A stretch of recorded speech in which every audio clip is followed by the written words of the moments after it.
$50 billion in market value was restored to the Australian share market. The S&P/ASX 200 climbed 1.09% to end the session at 8,692.6 points. Investors reacted to signs of de-escalation in the Middle East conflict. Donald Trump suggested the war with Iran could be over sooner than expected. This caused crude oil prices to retreat sharply from $120 to below $90 per barrel. Energy stocks reversed their gains as the sudden oil price spike cooled.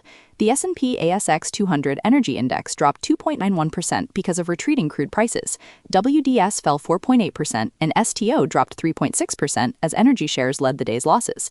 Capital flowed back into growth sectors like technology, which surged 1.94%. 360 soared 10.49% as investors regained confidence in high-growth firms. Mining and banking stocks supported the rally as commodity and credit fears eased. BHP climbed 2.7% and FMG rose 1.4% after completing its Alta Copper acquisition. Financials rose 1.31% because local banks are seen as insulated for local shocks. CBA gained 2.1% after analysts highlighted its dominant retail franchise and scale. Specific corporate news caused heavy losses for some individual stocks. HLI plunged 19.1% because the stock traded without its latest dividend attached. PNR crashed 17.4% after reporting weather disruptions despite doubling its earnings. CU6 jumped 7% as its clinical trial exceeded recruitment targets. ORI rose 2.5% after announcing a $100 million cost-saving program.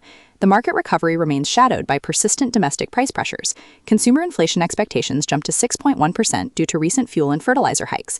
Bank of America now predicts the RBA will raise interest rates by 25 basis points next week.